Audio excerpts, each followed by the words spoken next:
Are you a mom who loves fun, momming, and protecting your family? If you want to meet some of the most amazing people from all over the gun world and beyond, you are in the right place. Tune in for encouragement and sometimes just courage for moms and women just like you, who are curious about shooting but are intimidated or just don't know where to start. All right, all you tough mothers out there, I have a really cool guest today, Chris Pizzo, a friend of mine, and he has got some amazing stuff to share with you guys about self-defense. Chris has survived an extremely aggressive strain of cancer, a lifelong martial artist and award-winning educator.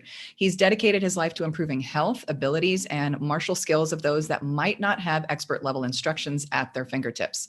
Rising to international fame as the outspoken and controversial Lieutenant X, followed shortly thereafter by the wildly popular and criticized ABC, Fox, NBC, etc. self-defense guru Captain Chris, Pizzo returned to his martial arts roots in 2013 and gave up the life in the limelight to focus on teaching judo and Brazilian Jiu-Jitsu to his private clients, teammates, and 4 young sons, as helping other serious martial artists achieve their income and impact they seek. Alongside his military combative experience, Chris is a second-degree black belt in Brazilian in a Brazilian different ways of jiu-jitsu. Different ways, and judo under Master Carlos Gracie Jr., Master Joe Moreira, and Grandmaster Francisco Mansor, and currently trains with Brazilian top team.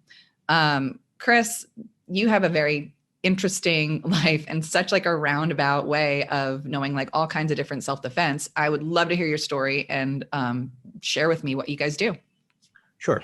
Well, I trained my entire childhood to be a soldier.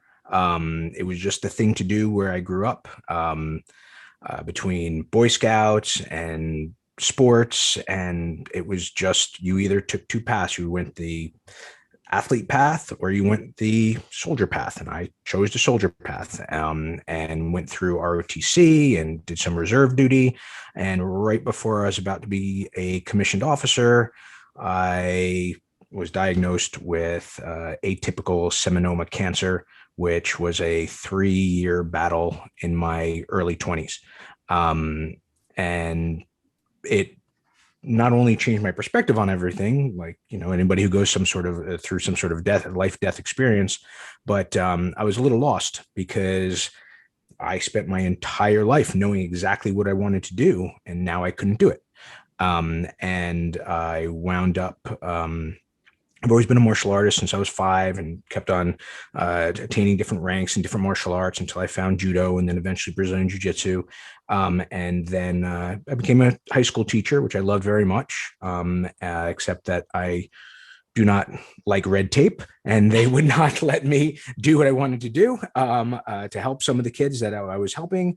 So I started a number of businesses, which took off. And then, the Close Combat Company for good solid decade was the #1 largest, most profitable, biggest badass self-defense company in the entire world. But I got to a point where I just was not happy, and there was all sorts of other nonsense going on, and I just gave it up. We moved from the East Coast to the West Coast. I have 4 boys, and went back to the beginning. And I am a teacher, martial artist, business coach, do a little bit of everything. So happy to talk to you. Yeah, thank you so much. So tell me a little bit about like your battle with that cancer. Like that seems kind of like a really formative transition in your life, right? So here's the thing, right? And this actually has to do a lot with what I think we're going to lead the conversation to with the mindset that comes with everything, is it actually wasn't that bad for me. I mean, it was bad. Like, don't get me wrong. Like my wife, she was my girlfriend at the time, or my fiance. We literally, for the last year, my white blood cell count was so low, we had to lock ourselves in our apartment. I couldn't work. She couldn't work, because my immune system was just so low. I had to give myself shots and, whatever else, because the chemotherapy was like getting hit with a nuclear bomb. But not once in my time going through that did I ever think that I wasn't going to make it. I had roommates in the hospital die. One of my friends from college had a different type of cancer, but same time he passed on. Um, it was, it's not that it was, but my mindset in that time was so strong that it just wasn't an option not to just, okay, well, next step. Oh, Chris, you still have it. Okay, let's go to the next step. Okay, it was next step. And the only reason I had that mindset is because of the disciplines that I studied, everything from, again, from martial arts to I grew up hunting and shooting, to what I learned from the Army and ROTC, to everything I learned from my parents and my grandfather. So it just that idea of giving up or, oh, woe is me, it just wasn't there. And again, I was a little lost career wise because with medical discharge and everything else, I couldn't do what I thought I wanted to do. But it, honestly, compared to other people's battles, physically, yes, it was terrible. I was destroyed, right? I had to rebuild everything, my body and whatever else. But my mind was that full 3 years was right there. So, other people have had it a lot worse. I've actually known quite a few people who have had cancer, and it seems like mindset is huge in the recovery. Like just that exact same mindset of like, I'm going to survive. This is going to be fine. This is just something I have to cope with and deal with. And that's able to like get them over the hurdles. Obviously there are, lots of circumstances that can change that. But I think that mindset is certainly important. Did you find that that was kind of something from like the martial arts, or did you see that like it helps martial arts more in that mindset? To be perfectly honest, I didn't know that I had that mindset until I lost that mindset. So, in 2011, moved my family out to California, and I thinking that would make me more happy. And certain ways it was, but no matter how much money I made, no matter what I did, no matter how famous I got and all this, whatever else, I hated it. I hated it. And eventually I got to the point where I hated everything so much that I mentally I lost that mindset and I tried to destroy myself, but not consciously. But like in 2011, before we moved, I was hospitalized like 3 times for like stress induced. Like one time I thought I was having a heart attack, and there's heart problems in my family. I got to the doctor, and the doctor's like, "You're healthy as a horse, this is just a panic attack." There was another time, and then the third time that I was hospitalized, like my bowels like tied themselves in a knot. And this is all just from stress because I hated everything that was in my life. And I almost felt myself at the time like vibrate out of myself. Like I lost it. And I didn't regain it until a few years later when somebody actually told me what the hell was going on. But yes, that mindset was so strong from, childhood to through cancer, through building a dominating business, all the way until I myself lost it. And it was built through the activities I did: sports, martial arts, shooting, again, running my own business, right? Impacting other people's lives. So it is not only the most important thing going through cancer, it's the most important thing there is. That's why, there's schools of Zen and meditation and whatever else, because to maintain that mindset is critical for everything. So tell me about like how you lost it and then you kind of got it. You said somebody kind of like helped you figure that out. So what was that like, kind of feeling lost? And then how did you figure it out again? I just became self-aware. Somebody that we both know, Jane, helped me realize what the hell was going on. And I was not myself, and I wasn't myself for like 4 or 5 years. And when I realized that, it was like literally less than like 30 days later, I felt myself again, like, and I say vibrate because literally I remember I guess it was like 2012 or 13, like things were just so bad everywhere. Business, was just attracting like the worst part of everything, legal action and issues with partners and distributors, and then even stuff, and even in the martial arts world for me was going crazy with people and whatever else. And I literally remembered laying in bed and almost like shaking. And that when I look back at it, that's when I lost who I was. I lost that mindset. And then like 4 or 5 years later, when I was made aware of that, I literally felt myself then through meditation come back in. And I was back to normal. But it was crazy. So it's like you kind of lost that passion in like the chaos that was building that business and all the other stuff that kind of things went haywire because you kind of changed your focus from what you were really passionate about into other things. And that once you were able to kind of like refocus and go, this is what I am meant to do. This is my passion. This is something that I really truly feel at home with. Is that kind of like when you? No, I think it was just, that's close. I think it's more of just accepting who I am and not so much worrying about the past or the future. That's why I love martial arts. That's why I love shooting. That's why I love sports, is because, even all of it makes you focus on that one thing.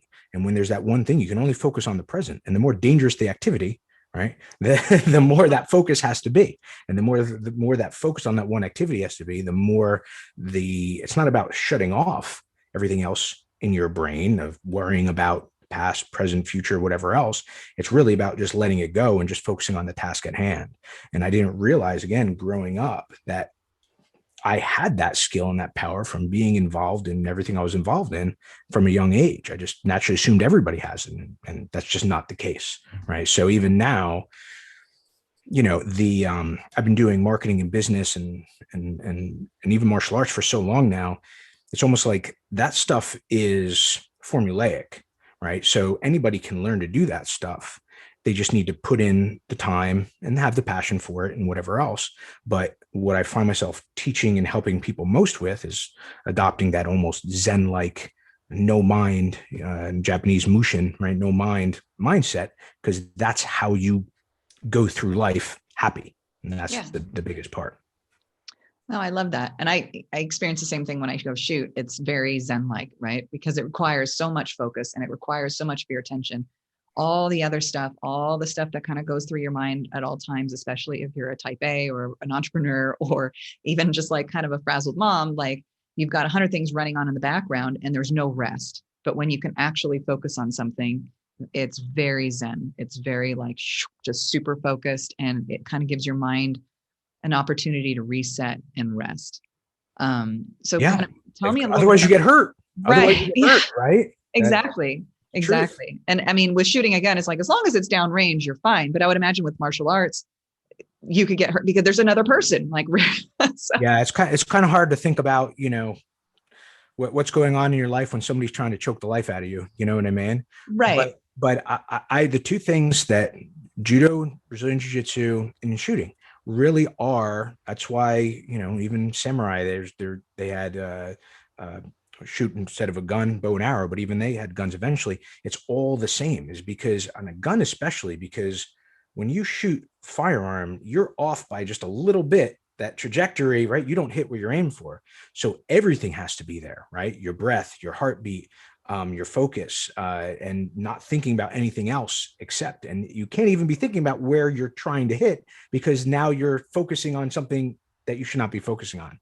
So martial arts is very much like that, except in martial arts, you usually get a second chance, right? If you miss a target with a gun or a sword, right? So, that's why the whole do at the end of judo or kendo, right, which is the way of the sword, it's about not only using that weapon, but also how you live your life, of going with the flow of everything. It's very much like surfing, which is what else I'd love to do. Why I moved to California, right? You can't go against the wave. Why would you, right? So you have to let that stuff go so you can go in the direction that you want to. Right? That's really cool. I love that philosophy. And I didn't know what the do meant. So that's really interesting. So what exactly are you doing now? Like, as far as like teaching and jiu-jitsu and judo, like, this is hilarious, is I do every day whatever I want to do. So, and I don't do anything I don't want to do. That's my whole life now. So yes, do I have business client meetings on some days? Yes. But that if that day I know I have a client meeting and I have to be, my mindset has to be in a certain way to serve them, I spend the entire day before that meeting doing things I enjoy to get into the mindset to properly help them. Again, if I don't feel like helping that day, I'll just cancel the call, right? Judo, right? I teach Brazilian top team in Orange County every Saturday, very high level fighters and athletes and competitors, and apply it to what they already know. And there's a responsibility there, but the same thing is, okay, I have chosen to do these things, but the rest of my life needs to support doing those things. So I will not do it if I am not in the right mindset. Now, I will never cancel on somebody just last minute, right?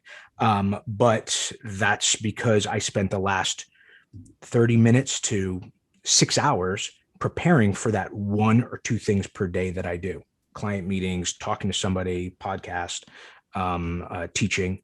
And that's the way I live now, which is annoys the hell out of everybody I meet, because they're like, "What are you doing today?" I'm like, "I don't know. I'll figure it out. I'll figure it out as I go." And they're like, "Well, how do you get anything done?" I'm like, "Well, I managed to do it, right? Everything." But it's very hard for people to understand how to live like that. But that's the way to do it. Well, you only have one life to live, right? So if Do you're you? constantly, Do you only have one life? Right? Do you? on, I mean, because if you don't get stuff, I always say too, is like, okay, if I didn't get something done today, maybe next time around I'll get it done. Right? There's a lot of things that like I like to do. There's only so much time in the day, and there's only so many hobbies that I want to truly explore. So like, I'm very disappointed that my none of my children are like in a rock band or something like that, right? Because like I always wanted to learn to play guitar, but how many hobbies am I going to have, right? That I can be excellent at. So it just kind of fell by the wayside, but maybe in another life, right? Of course, my kids, the same thing with sports, right? They're like phenomenal athletes. So, I don't put any pressure on them there either, but, you always have another chance. there is always another chance. But, and that's kind of the point that I was trying to make is time is the only non-renewable resource that we have. You can always make more money. You can always, buy new things, or you can always do other things, but time, you only have so much, at least in this At life, least today, at least today. at least That's today. right. That is And very true. if you spend it worrying about tomorrow or worrying about yesterday, you're not really able to enjoy the moment. And I think a lot of people lose their identity in that, where they're just like putting out fires and just, all I do is the task in front of me. And then before you know it, the day is over. And they're like, I have no idea what I've done with my life. Well, that's why, like my greatest regret was those years when I was unhappy from, say, like 2009 to 2012. Is that's also when my two oldest boys were like at like my favorite age, like 4 and 5 and 6 and 7, right? And so I kind of missed that because I was so involved in my own nonsense, right? That I wasn't present at that time. And what's crazy is that when I look back, the more pressure that there was in my life, the less I spent time doing things I love. Right. So, now I train, 5 days a week. Right. And then I don't know, maybe two. Right. There's a big difference between 2 and 5. It's the same thing, same thing with shooting, right? It's called a discipline for a reason, right? It's not that you need the discipline to do it, because you don't need discipline to do something you love, right? But to take that art and make it a part of your life and realize that that's actually, even though everybody thinks that's your hobby, that's actually your center being, right? That everything else flows from, is the most important thing for everybody to understand. If you love doing something, you should just be doing it because you love doing it. And then the rest of your life should go and stem from that itself. Right. Yeah, absolutely. I kind of have a similar thing with a burnout, like, my husband and my business, and it was growing and it's been very successful. And I was able to kind of like, quote unquote, retire 2 years ago. But it was so go, go, go, go, go. Every day had a very full agenda. Even though I was accomplishing a lot and we were doing very well and we've been very successful, I felt like I kind of lost my passion and my identity for life. And when I found shooting, I was like, oh my gosh, this is it. And it has rekindled not just a passion for every day, but it's kind of like spread in all other ways. Like you said, you prepare for different things that you want to do each day. It's like, I always feel better after I go shooting. I always feel reinvigorated. I always feel like, okay, I've filled myself up, and now I can pour out into the people around me, and I can pour out and do my best and give to the people around. But when you're just constantly giving and you're not doing anything to fill yourself up, you're just going to have that burnout. You're going to feel out of place. And, I know a lot of people that are like depressed. They just don't have any energy or zeal for life anymore, because all they're doing is the task in front of them every day. And they lose it. And it's so tragic, because it's, it doesn't have to be shooting. It doesn't have to be martial arts, but it's something, anything that you're passionate about, you have to prioritize to make it a discipline so you can fill yourself up and serve the people around you even better. I agree, but I will go back and say that there is definitely something to the combat arts. So, and again, it doesn't matter whether it's shooting or any martial art, tell you the truth, as long as there's that element of danger. So it's been proven, and you can even tell just from looking, like in the Olympics, right? The Olympics are going now. Who are the best in shape people? It's the gymnasts, right? Because why? It's because if they miss something, they're going to break their darn necks, right? And that's why, like, even body weight exercises cause something, or lifting super heavy when you have a super heavy weight above your head. It's so dangerous and makes your nervous system go into hyperdrive. It's the same thing with somebody trying to choke you out or throw you on your head, or if you're shooting handguns, rifles, whatever you're doing. Everything from the casing coming out and that's hot and is going to burn you, right? Go down your shirt. The gun's always pointed down range. There's just so many elements that could be dangerous, even though it's not really in a controlled environment, that it actually jumpstarts that focus we were talking about before. And it makes it infinitely more powerful.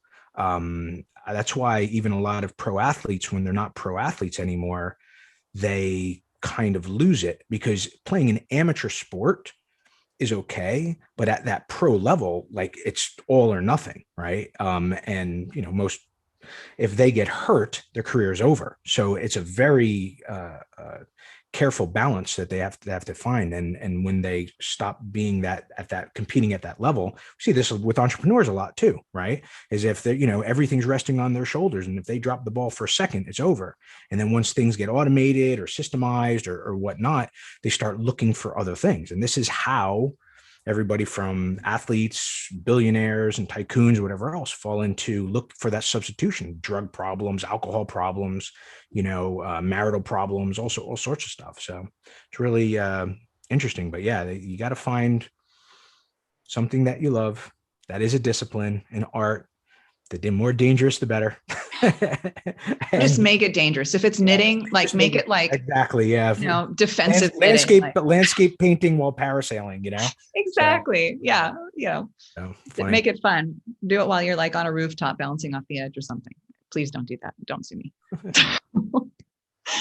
Awesome. Well, thank you for sharing your mindset and your wisdom in that. Chris, are you actually teaching any other people, or are you just teaching Top Team now? No, I mean, all my videos are still for sale. I tried to not do that, but the universe had other plans. People love my teaching style and what I show them, and situational awareness and hand-to-hand combat and stuff like that. So those are all, up, and then whatever else. And every once in a while, I'll do something special for those people, have them come out, or I'll go out and teach them. But mainly, well, I don't know. Things might change again. Tomorrow might hold something different, but my kids are getting older. My oldest is going to college next year. And, have two that are playing in high school football. And then my younger one is already 10. So who knows? But, if I feel like doing it, I'll do it. If not, I won't. So if somebody wanted to check out your videos or your resources, where would they go to find you? If they can always go to learnclosecombat.com. They can see all the hand-to-hand combat videos, things like that. If they are a martial artist or former soldier or police officer or somebody who has some sort of professional martial skills, they can go to wayofthewarrior.org, and they can get some resources on turning that into money, into a business of helping other people, or anybody who needs any help. They can always just email me, chris@wayofthewarrior.org. That's pretty convenient. I usually answer everything back unless it's an insane request, but I like people. I like talking to them. People are interesting. So awesome. Thank you so much. All right. I'm going to have all of those links in your show notes page for anybody that's listening or driving or doing something like, combative knitting and can't really focus right now. It will all be there in the links on the show notes page if you want to reach out to Chris and, start training or take your training to another level. Chris, thank you so much. I really appreciate your time and your wisdom. I really think your perspective is so crucial for a lot of people out there that have kind of lost their way and are looking for something and to feel more at home in their own lives. So thank you so much. I really appreciate it. You're most welcome. Next time we'll actually talk about self-defense. Yes. But I think this is even more important. I think so too, but people like that stuff too. So that's good. Awesome. Thank you, Chris, for your time. I really appreciate it. Moms, get out there, find something you're passionate about. If it's martial arts, check out Chris's links in the show notes page. And most of all, be not afraid. Great job. You made it to the end. You are one tough mother. If you enjoyed this podcast and want to support the work that we do and keep the good lovin' coming, subscribe, rate, and review on iTunes, Spotify, wherever you're listening. What's that? You're one of those crazy mother followers that wants more of this nonsense? You got it. Subscribe to the Moms Love Guns YouTube channel, follow us at Moms Love Guns on Instagram, and join our free private Facebook group to connect with other women just like you in an encouraging and non-judgmental community. If you want to share even more love, share your new favorite community with a friend or all of your friends, maybe even a few enemies, just to be safe. Get out there, overcome your fears, be not afraid. You have got this.